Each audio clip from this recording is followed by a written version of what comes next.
అశ్వ సంవత్సరంలో కైలాస యాత్ర Shri Gayatri tours and travels 8977349696.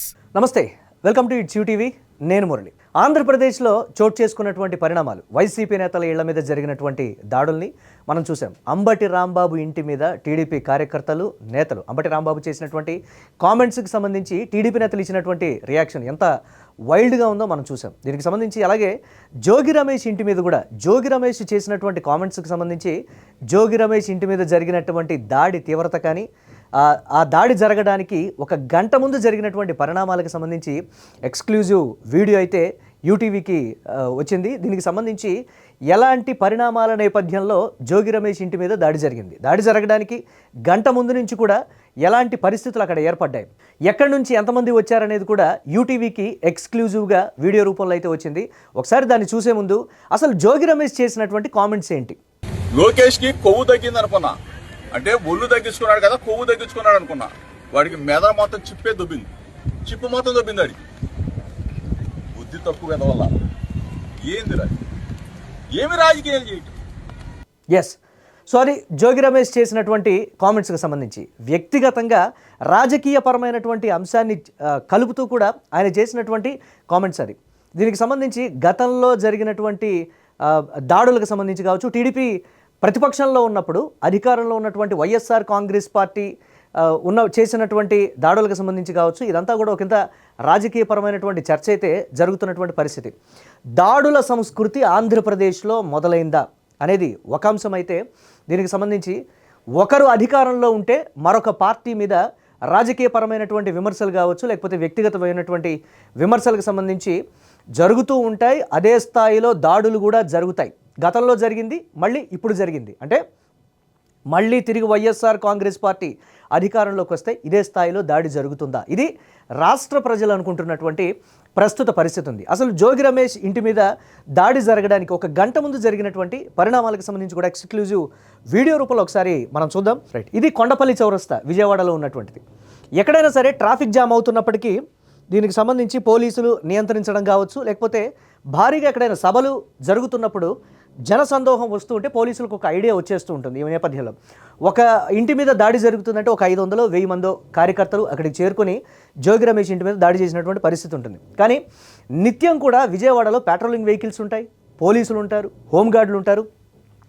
ఒక చౌరస్తా వద్ద ఈ స్థాయిలో కొంతమంది గుమికూడి ఒకే దారిలో ఆ స్థాయిలో వెళుతుంటే నిఘా వ్యవస్థ ఏమైపోయింది, అక్కడ ఉన్నటువంటి పోలీసులు ఏమైపోయారు, హోంగార్డులు ఏం చేస్తూ ఉన్నారనేది కూడా ప్రధానంగా వినిపిస్తున్నటువంటి పరిస్థితి. సరే, రాజకీయపరమైనటువంటి అంశాలని పక్కన పెడితే ఈ విజువల్స్ని మనం ఒక్కసారి చూస్తే కొండపల్లి చౌరస్తా నుంచి జోగి రమేష్ ఇంటికి వెళ్ళేటువంటి దారి, మనం ఈ దారిని చూడొచ్చు. ఇక్కడి నుంచి కూడా ఆ స్టార్టింగ్ నుంచి కూడా ఎంతమంది జనం, దాదాపుగా 1000 నుంచి 1500 మంది వచ్చారనేది సమాచారం. సరే, ఇంకా ఎక్కువ మంది వచ్చారా తక్కువ మంది వచ్చారా అనేటువంటి సంగతి పక్కన పెడితే దాదాపుగా ఈ దారి మొత్తం 1000 నుంచి 1500 మందితో కవర్ అయిందనేటువంటి ఒక మాట ఇక్కడ చూడొచ్చు మనం. ఈ కార్యకర్తలకు సంబంధించి కావచ్చు, వారందరూ అక్కడ వస్తూ ఉంటే ఇక్కడ పోలీసులు 10ల సంఖ్యలో మాత్రమే అక్కడికి వచ్చారు అనేటువంటి మాట.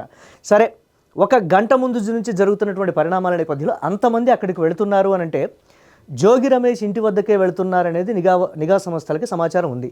మరి ఆ స్థాయిలో కార్యకర్తలు జనాలు అక్కడికి వస్తూ ఉంటే ఉన్నటువంటి పోలీసుల పరిస్థితి ఏంటి?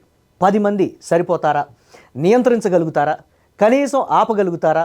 కనీసం మైక్లో అనౌన్స్ చేసి మీరు ఇక్కడి నుంచి వెళ్ళిపోండి అనేటువంటి పరిస్థితులు ఉంటాయా? లేకపోతే పోలీసులు చాలా తక్కువ మంది ఉన్నారనేటువంటి ఇండికేషనే వాళ్ళకు వెళ్ళిపోయిందా?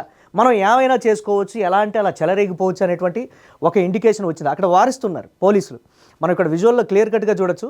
వెనక్కి వెళ్ళిపోండి అని చెప్తున్నప్పటికీ కూడా మరింత ఆ ఇంటిని చుట్టుముడుతున్నటువంటి పరిస్థితి విజువల్లో కూడా మనం చూడొచ్చు. పోలీసులతో పాటు వారు నడిచొస్తూ ఉన్నారు అక్కడ. ఎస్, ఒకసారి మనం ఇక్కడ పోలీసులు ఇటుపక్క, కార్యకర్తలు ఇటుపక్క, వారు ఏం చేస్తూ ఉన్నారు, అంతమందిని ఆపేటువంటి పరిస్థితి లేదా? ఇది ఘటన స్టార్ట్ అయినప్పుడు. సో ఇక్కడ ఒక కార్యకర్త జోగి రమేష్ ఇంటి మీద ఏ స్థాయిలో దాడికి పూనుకుంటున్నాడు, ఇక్కడ మాత్రమే పోలీసులు ఉన్నటువంటి పరిస్థితి, కార్యకర్తలు అక్కడ భారీగా వస్తున్నటువంటి పరిస్థితి. ఇది మొదటి 20 నిమిషాల్లో జరిగినటువంటి పరిణామం. మనం ఒక్కసారి దీనికి సంబంధించి మరి కాస్త ముందుకి వెళ్ళేటువంటి ప్రయత్నం చేద్దాం. ఇది ఈ పరిణామాలను ఒకసారి చూడొచ్చు మనం. ఇక్కడ నుంచి దాడి మొదలైనటువంటి పరిస్థితి. ఇక్కడ వ్యక్తి రాయి వేయటం కావచ్చు, లేకపోతే ఇక్కడ నుంచే ఈ విజువల్ని పర్టికులర్గా చూస్తే ఒక పెట్రోల్తో కూడుకున్నటువంటి ఒక సీసా జోగి రమేష్ ఇంటి మీద వేసినటువంటి పరిస్థితి. ఇక్కడ పెట్రోల్తో దాడి చేస్తున్నప్పుడు పోలీసులు ఏమైపోయారు, పోలీసులు ఏం చేస్తూ ఉన్నారు, నిఘా వ్యవస్థ ఏం చేస్తోంది, ఇక్కడ ఉన్నటువంటి వాడు ఏ విధంగా కేరింతలు కొడుతున్నాడో క్లియర్ కట్గా ఉంది. ఇది రాజకీయాలకు అతీతంగా మాట్లాడుతున్నటువంటి పరిస్థితి. ఒక రాజకీయ నాయకుడి ఇంటి మీద దాడి జరుగుతూ ఉంటే పోలీస్ వ్యవస్థ, ఇది పార్టీలకు సంబంధించినటువంటి వ్యవహారం అయినప్పటికీ కూడా ఈ రకమైనటువంటి ఆందోళన, ఈ రకమైనటువంటి ఉద్రిక్త పరిస్థితి జరుగుతూ ఉంటే ఇక్కడ మనం పోలీసుల్ని చూడొచ్చు. ఈ ఈ ఈ వ్యవస్థ ఏమైంది, ఇక్కడంతా కూడా విఫలమైంది పోలీసు వ్యవస్థ అనేది అయితే క్లియర్ కట్గా తెలుస్తోంది. ఈ దాడి జరిగిన తర్వాత చంద్రబాబు నాయుడు ఇచ్చినటువంటి స్టేట్మెంట్, వైఎస్ఆర్ కాంగ్రెస్ పార్టీ నేతలు మిమ్మల్ని కవ్వింపు చర్యలకు పాల్పడతారు, రెచ్చగొట్టేటువంటి ప్రయత్నం చేస్తారు, ఎవరు కూడా దానికి సంబంధించి స్పందించొద్దు అన్నారు. అంటే ఈ స్థాయిలో దాడి చెయ్యొద్దు అని అయితే చంద్రబాబు చెప్పలేదని కూడా కార్యకర్తల్లో ఒక మాట ఉంది. అది ఒక ఇండికేషన్గా కూడా భావిస్తున్నారు అనేటువంటి ఒక భావన అయితే కార్యకర్తల్లో ఉంది కాబట్టే దాడి చేశారనేటువంటి విమర్శలు ప్రజల నుంచి అయితే వస్తున్నటువంటి పరిస్థితి ఉంది. మనం ఈ స్థాయిలో చూస్తున్నాం. కార్యకర్తలు వీళ్ళందరూ కూడా సామాన్య ప్రజలు ఉన్నారు, కార్యకర్తలు ఉన్నారు. ఇక్కడ ఉన్నటువంటి వారిని వారించేటువంటి ప్రయత్నం చేసినా వారు ఆగలేదు అని అంటే ఆంధ్రప్రదేశ్లో దాడుల సంస్కృతి పెరిగిపోతోంది. సామాన్య ప్రజలు రాజకీయాలంటే ప్రతిపక్షం మీద దాడి, అధికార పక్షంలో ఎవరున్నా, ఇటు వైఎస్ఆర్ కాంగ్రెస్ పార్టీ రేపు అధికారంలోకి వచ్చినా టీడీపీ నేతల మీద ఈ స్థాయిలో దాడులు జరుగుతాయని ఓటర్లు భావిస్తున్నటువంటి పరిస్థితి. పార్టీలకు అతీతంగా జరుగుతున్నటువంటి దాడి, ఏ పార్టీ అయినా ఆంధ్రప్రదేశ్లో ఒకలాగే ఉంటుందనేటువంటి మాట. సరే, కూటమిలో ఉన్నటువంటి తెలుగుదేశం పార్టీ కీలకంగా ఉన్నటువంటి పార్టీ ఈ స్థాయిలో దాడులు జరుగుతూ ఉంటే ఇక్కడ పోలీసు వ్యవస్థకు సంబంధించి నేను పర్టికులర్గా చెప్తూ ఉన్నాను. దాదాపుగా ఈ ఘటన స్టార్ట్ అయినటువంటి 40 నిమిషాల తర్వాత, ఇది 40 నిమిషాల తర్వాత పరిణామం. పోలీసులు ఎక్కడ, విజయవాడలో పోలీసులు లేరా అనేటువంటి పరిస్థితి ఈ స్థాయిలో జరుగుతుంటే ప్రభుత్వం ఒక వ్యక్తి ఇంటి మీద చూద్దాం, ఇది జోగి రమేష్ ఇల్లా లేకపోతే వేరే పార్టీ సంబంధించినటువంటి వ్యక్తిల్లా అనేది పక్కన పెడదాం. ఒక ఇంటి మీద ఈ స్థాయిలో దాడి జరిగి అక్కడ ఇల్లు తగలబడిపోతూ ఉంటే పోలీసులు దాదాపుగా 10ల సంఖ్యలో, గట్టిగా చూస్తే ఒక 15-20 మంది కూడా పోలీసులు ఇక్కడ లేనటువంటి పరిస్థితి. 100ల సంఖ్యలో ఇక్కడ కార్యకర్తలు, స్థానిక ప్రజలు కావచ్చు, లేకపోతే ఇతరత్ర అసాంఘిక శక్తుల ఈ చర్యలకు పాల్పడుతున్నటువంటి వారు వీళ్ళు ఉన్నారని కూడా మనం అనుకోవచ్చు. పోలీసులు ఏమైపోయారు, ఏం చేస్తున్నారు అనేటువంటి ప్రశ్నలు అయితే మనకు తలెత్తుతున్నటువంటి సిచ్యువేషన్. ఎందుకు ఈ విధంగా జరిగింది? అంబటి రాంబాబు కామెంట్ చేశాడు, అంబటి రాంబాబు ఇంటి మీద దాడి జరిగింది. కానీ ప్రభుత్వం అంబటి రాంబాబు చేసినటువంటి కామెంట్కి సంబంధించి చట్టపరమైనటువంటి చర్యలు తీసుకుంది. అలాగే జోగి రమేష్ మీద కూడా చర్యలు తీసుకోవచ్చు కదా, ఎందుకు ఈ స్థాయిలో దాడులకు సంబంధించి కావచ్చు, లేకపోతే ఇతరత్ర వీటన్నిటిని ప్రోత్సహిస్తోంది టీడీపీ అని కూడా జనం నుంచి వస్తున్నటువంటి విమర్శలు, సోషల్ మీడియాలో కూడా వస్తున్నటువంటి మాట. టీడీపీలో గతంలో ఇటువంటి సంస్కృతి లేదు. సరే, వైఎస్ఆర్ కాంగ్రెస్ పార్టీకి సంబంధించి ఆ నేతలు ఎలా ఉన్నారు, ఏం చేశారు గతంలో అనే దానికి సంబంధించి వాళ్ళకు వచ్చినటువంటి రిజల్ట్స్ 11 సీట్లకే వాళ్ళని పరిమితం చేసినటువంటి పరిస్థితి ఉంది. ఇలాంటి చర్యలని టీడీపీ ప్రభుత్వం కూడా, అంటే కూటమి ప్రభుత్వం కూడా ప్రోత్సహిస్తే 11కు వస్తారా, 1 సీటుకే వస్తుందా? ప్రజలు అలానే చూస్తున్నారు. ఎవరు వచ్చినా కానీ మాకు ఈ విధంగానే దాడులు చేసుకుంటారు, మాటలు తిట్టుకుంటారు అనేటువంటి ఒక ఒపీనియన్ వెళుతుంది తప్ప ఎక్కడా కూడా ఎస్ ఈ పార్టీ అధికారంలోకి వస్తే మేము ప్రశాంతంగా ఉంటాం, రాజ్యాంగబద్ధంగా కావచ్చు, సేఫ్గా ఉంటాం అనేటువంటి భరోసా ఏ పార్టీ అయినా ఇస్తుందా? ఇక్కడ పర్టికులర్గా మాట్లాడాల్సినటువంటి అంశం భారతీయ జనతా పార్టీ, అలాగే జనసేన, కూటమిలో ఉన్నటువంటి భారతీయ జనతా పార్టీ, జనసేన ఎందుకు ఈ అంశాన్ని ఖండించలేదని కానీ, ఎందుకు ఈ అంశానికి సంబంధించి స్పందించలేదని కానీ, ఈ విధంగా జరగడం కరెక్ట్ కాదు అనేటువంటి మాట. ఎందుకంటే కూటమి ప్రభుత్వంలో ఉన్నటువంటి లుకలుకలు, కూటమిలో లుకలుకలు స్టార్ట్ అయ్యాయి కాబట్టి ఇది టీడీపీకి సంబంధించినటువంటి అంశం, మనకు సంబంధించింది కాదు అని కూటమిలో ఉన్నటువంటి మిగతా 2 పార్టీలు సైలెంట్ అయిపోయాయా అనేటువంటి ఒక సందేహం కూడా కలుగుతోంది. ఈ స్థాయిలో దాడులు జరుగుతున్నాయంటే అసలు ఆంధ్రప్రదేశ్లో ఏం జరుగుతోంది, ఎలాంటి రాజకీయ పార్టీలు ఆంధ్రప్రదేశ్లో ఉన్నాయి, ఇది ఏ ఒక్క పార్టీకో దీనికి సంబంధించి కాదు, ఆంధ్రప్రదేశ్కు సంబంధించినటువంటి రాజకీయ ముఖ చిత్రం ఈ విధంగా ఉంటుందా ఆంధ్రప్రదేశ్లో రాజకీయాలు? గతంలో బీహార్లో చూసేవాళ్ళు ఇటువంటి రాజకీయాలు అనేది కూడా సోషల్ మీడియాలో నేను చూసినటువంటి కామెంట్. సరే, బీహార్లో ఏ విధంగా ఉన్నాయనే సంగతి మనం పక్కన పెడితే బీహార్ తరహా రాజకీయాలు ఆంధ్రప్రదేశ్లో ఉంటున్నాయా, ఇలానే వస్తున్నాయా అనేటువంటి మాట. పెట్రోల్ సీసాలతో దాడులు చేస్తున్నారు అని అంటే ఈ స్థాయిలో కూడా పోలీసులు అక్కడ లేకపోతే ఏంటి పరిస్థితి? పోలీసులు గట్టిగా వాళ్ళని వారించడం కానీ, మీదకు వెళ్ళటం కానీ, ఒకవేళ కానీ ఈ డోర్ కానీ ఓపెన్ అయితే, ఆ మెయిన్ డోర్ కానీ ఓపెన్ అయితే లోపలికి చొచ్చుకొని వెళ్ళి జోగి రమేష్ ఇంటిని పూర్తిగా తగలబెట్టేటువంటి పరిస్థితి కూడా ఉంది అనేది ఇంటెలిజెన్స్ నివేదిక. మరి ఇంటెలిజెన్స్ ఎందుకు హెచ్చరించలేదు? ఒక పార్టీకి సంబంధించిందా ఈ స్థాయి డ్రోన్ విజువల్, అంటే ఒక డ్రోన్ తోటి దాన్ని షూట్ చేయగలిగారంటే అంతకన్నా ఫాస్ట్గా ఇంటెలిజెన్స్ ఉంటుంది. ఇంటెలిజెన్స్ ఎందుకు ముందుగా స్పందించలేదు? పోలీస్ వ్యవస్థను ఎందుకు అలర్ట్ చేయలేదు?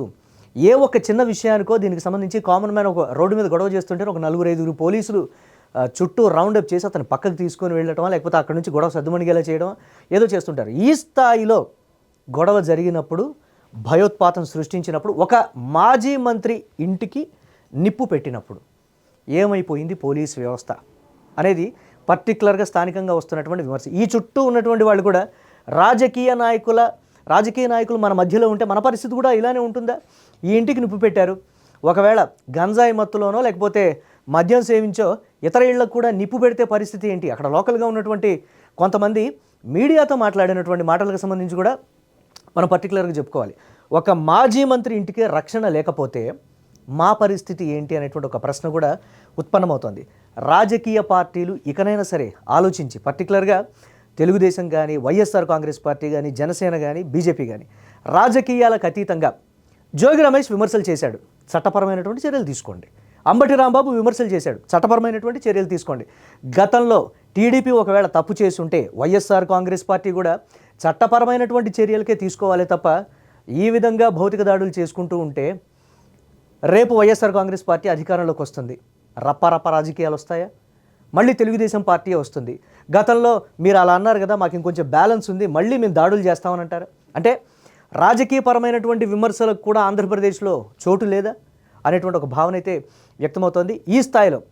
అంటే పిన్ టు పిన్ కూడా దీనికి సంబంధించి ఈ విజువల్లో పర్టికులర్గా గమనించాల్సింది ఏంటి అని అంటే, 1 గంట వ్యవధిలో ఆ స్థాయిలో జోగి రమేష్ ఇంటికి అంతమంది వెళుతూ ఉంటే ఇంటెలిజెన్స్ వ్యవస్థ ఫెయిల్ అయిపోయిందని కానీ, ప్రభుత్వం ఏమీ చేయలేకపోయిందని కానీ, తూతూ మంత్రంగా నామమాత్రంగా ఒక స్టేషన్లో ఇంతకన్నా ఎక్కువ మంది పోలీసులు ఉంటారని కూడా చాలామంది చెప్తూ ఉన్నారు. విజయవాడకు అతి సమీపంలో ఉంటుంది కొండపల్లి జంక్షన్, చాలామంది ఎక్కువగా కూడా పోలీస్ అధికారులు ఉంటారు, అక్కడ పోలీస్ స్టేషన్ కూడా ఉంటుంది. కానీ ఎక్కువ మంది అక్కడికి రాలేదు. పోలీసుల సమక్షంలోనే, పోలీసులు అక్కడ ఉండగానే ఒక వ్యక్తి నిప్పు పెట్టగలిగాడు అని అంటే ఏ విధంగా ఉందో సామాన్యులు ఒకసారి ఆలోచించాల్సినటువంటి పరిస్థితి. రాజకీయ పార్టీలు ఇప్పటికైనా సరే ఈ అంశం గురించి ఆలోచించకపోతే సౌత్ ఇండియన్ పాలిటిక్స్ని ఒక రకంగా చూస్తుంది దేశం. ఇప్పుడు రక్తపాతం, భయోత్పాత రాజకీయం కింద ఆంధ్రప్రదేశ్ను కూడా లెక్కగట్టి మన రాజకీయాల్ని లేకపోతే మన రాష్ట్రాన్ని చాలా చులకనగా చూసేటువంటి పరిస్థితి. అభివృద్ధి, విజన్, కేంద్ర సహాయం ఉంది, అమరావతికి మేము 1,000 కోట్లు, 1,00,000 కోట్లు తీసుకొని వచ్చి మేము అభివృద్ధి చేస్తున్నాం, యువతకు ఉపాధి కల్పిస్తున్నాం. అది కాదు, శాంతి భద్రతల్ని కాపాడండి ఫస్ట్, అది చాలు అని చేతులెత్తి దండం పెడుతున్నటువంటి పరిస్థితి ఉంది. ఇలాంటి సంఘటనలు తరచూ జరుగుతూ ఉంటే ఎవరు మాత్రం ఏం చేస్తూ ఉంటారు? పెట్టుబడులు వస్తాయా? పారిశ్రామికంగా అభివృద్ధి చెందుతామా? యువతకు ఉద్యోగాలు దొరుకుతాయా? ఇటువంటి సంఘటనలు, రాజకీయపరమైనటువంటి అంశాలన్నీ కూడా రాజధానికి అతి దగ్గరలో ఉన్నటువంటి పెద్ద సిటీలోనే పరిస్థితి ఈ విధంగా ఉందంటే రాజధానిలోనే పరిస్థితి ఈ విధంగా ఉంటుందనేటువంటి ఒపీనియన్ ప్రజల్లోకి కానీ, పారిశ్రామిక వర్గాల్లో కానీ ఈ విధంగా ఉండదా? అక్కడ రాజకీయాలు తప్ప అభివృద్ధి మనం చెయ్యలేం, ఎన్ని లక్షల కోట్లు పెట్టుబడులు పెట్టినా పరిస్థితి ఈ విధంగానే ఉంటుంది, రాజకీయ నాయకులు కొట్టుకొని చస్తారు అనేటువంటి ఒక ఒపీనియన్ వెళ్ళిపోతే పరిస్థితి ఏంటి అనేది ప్రధానంగా వినిపిస్తున్నటువంటి ప్రశ్న.